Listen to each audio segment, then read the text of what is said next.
As you can see, today I am in the kitchen and welcome back to my channel. Thank you guys for hanging in there with me as we are doing some great cooking during this time. I want to show you one of my favorite easy apple cobbler recipes. And so this is a pie plate that I have. And so we're just going to go ahead and get started. The things that you need, I'm going to use self-rising flour because it already has the baking powder in it. I'm going to use some sugar and also ground cinnamon, and it calls for milk and of course apples. So let's take a look at these apples. I've already done some of the prep work here. I've already sliced some of these, and of course you can do a lot of this prep work. It's not a very difficult recipe. So I'm going to have to work quickly because these apples will start to turn brown on me, but I'm leaving it kind of rustic. This is going to be kind of a rustic cobbler. So not your traditional cobbler where you have the crust sort of on top like a lattice. But I'm just going to sort of just pour this flour batter mixture over the top of these apples. Now to keep them from browning, I'm going to use a little bit of lemon juice, and that's only going to just keep them from browning while I work quickly. So now the first thing that I want to do, it's going to call for a stick of butter. So I'm going to go ahead, I preheated my oven to 350, and I'm going to go ahead and actually put this whole stick of butter onto this baking plate. Okay, so this is a pie plate. I'm going to go ahead and just slide this in the oven. Now, that butter is going to melt. And so we need to work quickly because we don't want our butter to burn. So now I'm just going to very quickly show you as I finish up slicing the apples, making sure that they are ready to go into the pie plate, and making sure that they don't have to be consistent in terms of the slices and the size of the slices. You know, remember this is a rustic pie. Now, very quickly, I could just show you how I use my apple core, and I'm sure you guys have one too. If you don't, this is a pretty neat little household tool to use. Now, sometimes it gets a little tricky, but basically it's just that simple. And you can push the apples through, and you already have your apple cord in the middle. Be careful because this blade is sharp, and so the apple is going to you're going to cut yourself with the apple if you don't watch it there. But the apple is already cored, and so these are the apples that I'm just going to sprinkle a little bit more of the lemon juice just to keep the apples from turning brown. Okay, so now in a separate bowl, and I'm trying to work quickly because remember I put the butter in the oven already, and so it's in that pan and it's going to brown quickly. So I need to use 1 cup of this flour to make this batter. So 1 cup of flour, and that's all really that this recipe calls for. Now, if you are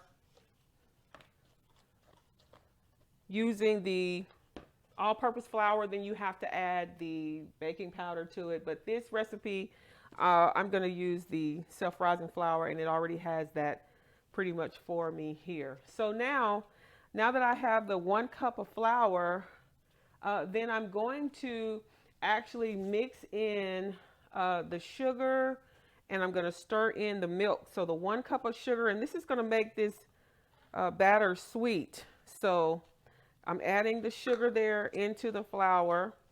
And then the next thing that I'm going to add is the milk. So it's calling for 3/4 cup of milk. So, and even if you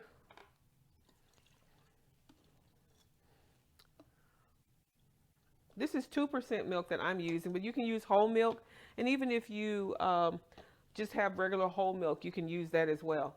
So the recipe calls for me to mix up this batter. It's just the flour, the sugar, and the milk together. And I'm just stirring it up, and it's going to make a pretty thick mixture here. It's almost going to kind of look like a pancake batter, if you will. But I'm just stirring it up. And as I stir, I want it to get rid of all the lumps. Okay. So you're essentially making a topping that's going to go over the apples. So that's how this is. This is kind of a rustic cobbler. And so as I stir, I'm just going to try to make sure that I get the majority of these lumps out. And if you taste it, it's sweet, like a sort of like a pancake batter. But of course, this is flour and sugar. And, you know, if you would like, you probably could put in a little bit of vanilla extract. And so I'm just going to actually move that to the side. You see that I have these apples here. I'm going to put these apples in a bowl. And this is the cinnamon and sugar mixture. So this is a 1/4 cup of sugar, and this is a teaspoon of cinnamon. And so as it sort of mixes together, I'm going to pour it over the apples. So this is like cinnamon apples. It's really going to be a cinnamony apple taste. So who doesn't like cinnamon apples, right? So I'm just pouring this over just to give the apples a little bit of taste. And then I'm going to reserve some to go over the top.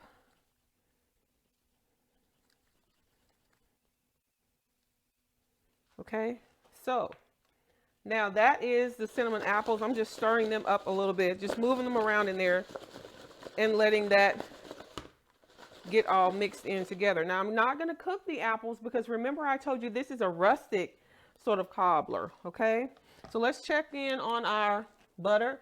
It's doing well. It's not all the way melted here. So what I'm going to do is I'm just going to look and see if I have a little bit of vanilla. And that is going to also go into this preparation. So I'm just probably going to use like maybe a 1/2 teaspoon of vanilla just to give this a little bit more flavor.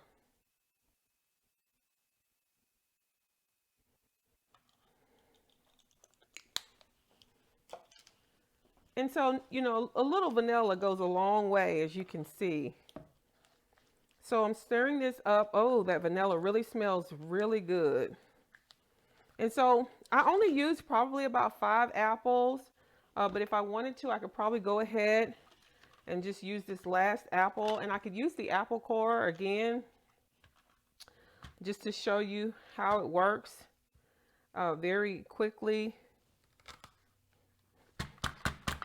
And then if you flip it over, the way this one is that you just push it through. And it makes it so easy so that you don't have to sort of tear your fingernails up to get everything taken out of that apple core. Okay, so just a little bit of the cinnamon mixture,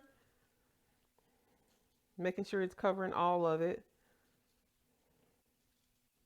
And again, I said I'll reserve the rest of it for on top, but I'm just stirring it around. That smells amazing. And I don't know about you, but I love to have a little something sweet every now and then, but sometimes I don't want to go too far in terms of having this dish that's going to cost me 2 or 3 or 4 hours in the kitchen. This obviously is just really like a 30-minute type situation of prep, maybe, if that much. It may even be only about 15 or 20 minutes of prep time, getting your apples ready and your batter ready, and then putting the butter in the pan in the oven. and just making sure all of that is hot. And so now, I mean, I feel like it's just an easy way to have a good sweet little treat without having to do so much in the kitchen. So now let me just clean up a little bit. And once this butter gets melted, I will pull it out and I will put the apples in and the batter over it, and you'll see how it all comes together and goes into the oven. So I'll be right back. Okay, we are back and we are ready to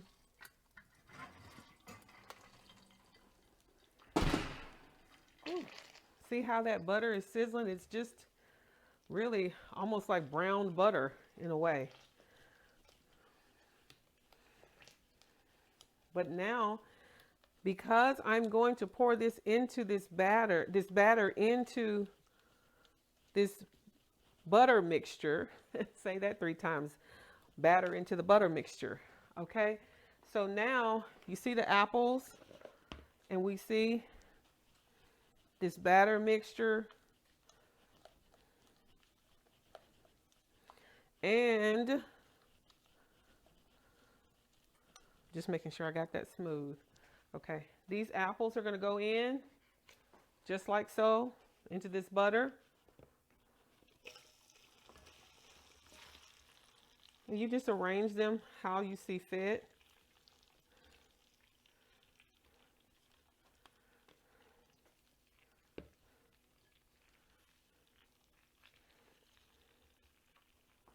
And the batter goes across the top.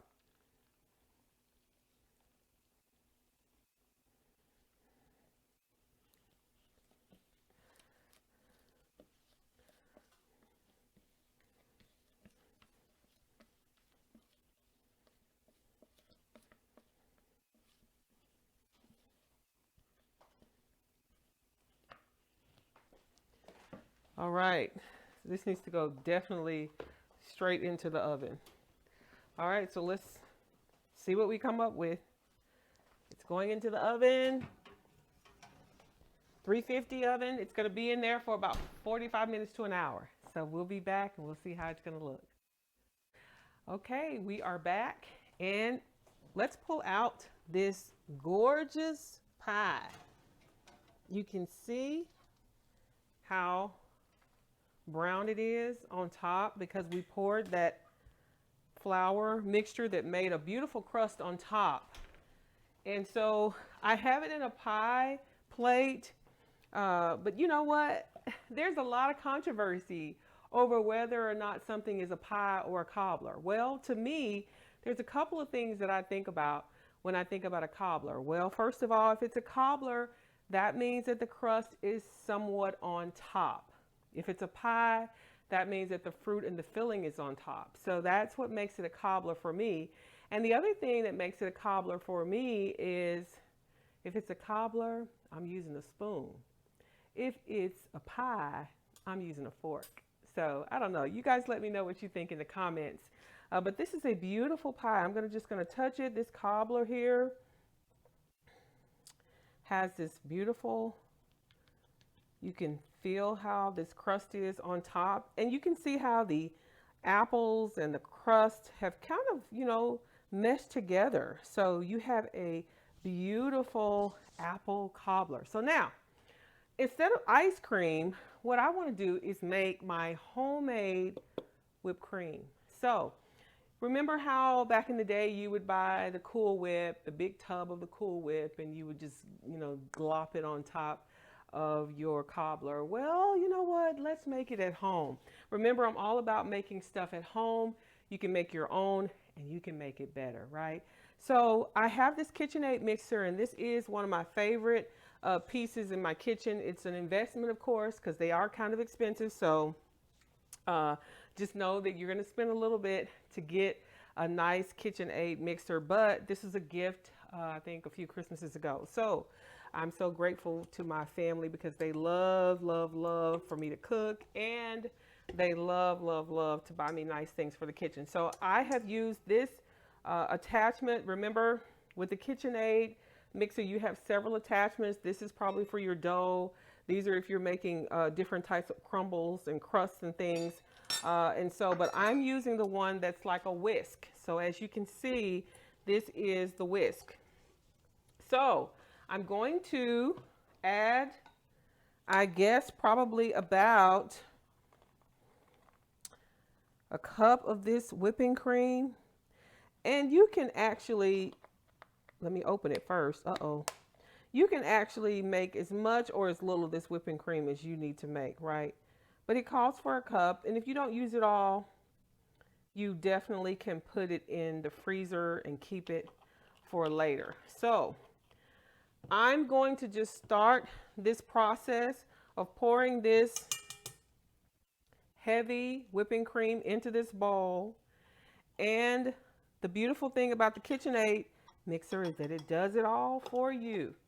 So a lot of the heavy lifting, it does for you. Okay, so you can start it on low and then raise it. It's going to mix and it's really going to whisk up,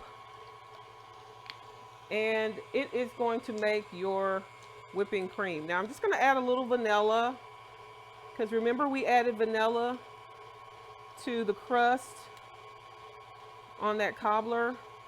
So this is about a half teaspoon, and I'm going to sweeten it with a little bit of cinnamon sugar. We're keeping with the same thing. We put cinnamon sugar in the apples, so I'm just going to sweeten this using cinnamon sugar. Now it calls for powdered sugar. You can use powdered sugar. I'm just using regular granulated sugar, and I am using some cinnamon mixed in. So it's going to make it really a sweet vanilla and cinnamon type whipped cream. All right, so I'm just going to add that. And this is probably about a 1/4 cup, but I didn't use all of it. So you just sweeten your whipped cream to taste. Some people don't need sugar at all, and some do. So I'm going to turn this up, and I'm going to let it whip. It's going to need to whip until it makes some really form some really stiff peaks.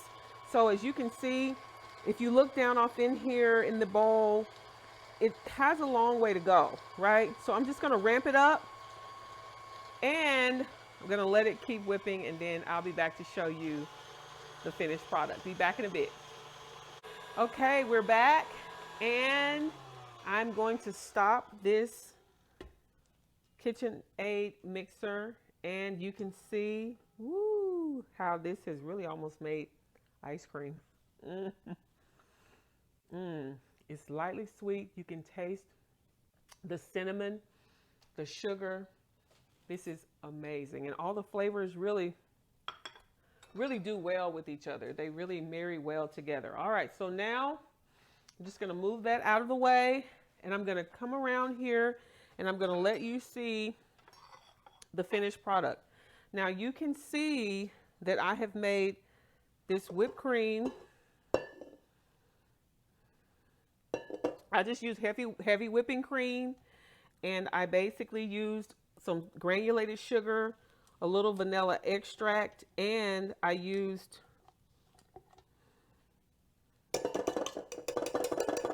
the heavy whipping cream. So heavy whipping cream, sugar, vanilla extract, and cinnamon. So I have a really nice whipped cream here. So now, remember, this is our apple cobbler that we made at home. All right, it is fresh. It is still hot. This is one of those that you do want to serve while it's warm. And I just want to remind you that that extra cinnamon sugar I poured across the edge when it was halfway through. I poured it across the edges and the top, and you can see just how that cinnamon sugar has sort of caramelized on top of this cobbler to make a really nice crust on top. So now I'm going to use my spoon here, and oh gosh, you can see all that rich butter, remember, that we used. So this is going to be a buttery, sweet, delicious apple cobbler. Look at that. You can hear how the sides are crispy. Oh wow. Uh-oh, this is still very hot, so don't burn yourself. Now I go for the end piece all the time. Now let me show you, this is the apple that's a little bit of a straggler here. But let me show you this. Remember, this is a rustic pie. And so the apples still have some consistency. They are not completely mushy. All right. And so now I have this cobbler here. Oh my gosh. And I'm going to put a huge dollop, if you will, of this homemade whipped cream on top. All right. And so there you have it. Now let me get a smaller spoon because I don't want to have that big serving spoon. But remember, I think about a cobbler like a spoon is what I use for my cobbler, not a fork. All right, because I want to get all the juice. I want to get the crust and this Cool Whip that I have made at home with my homemade whipped cream on top. All right, so let's taste it. Let's give it a taste. Let's see what the verdict is. And it's still hot, so hope I don't burn myself.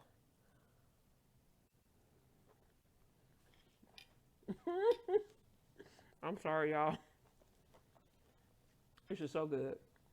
You have got to make this. And look, you can see how that homemade whipped cream is sort of melting on top, just like ice cream. It's soft. The apples are not too mushy, but they're soft. It's sweet, but it's not too sweet. You know how sometimes some desserts can be too sweet? This is perfect. Okay. Let me stop. I hope you guys try this recipe. Let me know what you think. Look, Father's Day is coming up. A Sunday afternoon dessert. Make it for a birthday. If you know somebody who's recovering from surgery, or perhaps you just want to be nice and be a blessing to somebody, you could bake this and take this over to them and they will love you for it. So don't forget to like this video, give it a thumbs up, give me your comments, let me know what you think about this recipe. Try this recipe, subscribe to my channel. If you like this content and you want more content just like this, subscribe to my channel. And I love cooking and I love sharing my recipes with you guys. So I hope that you try all of this, share it with your friends, share it with your family, and most of all, be blessed.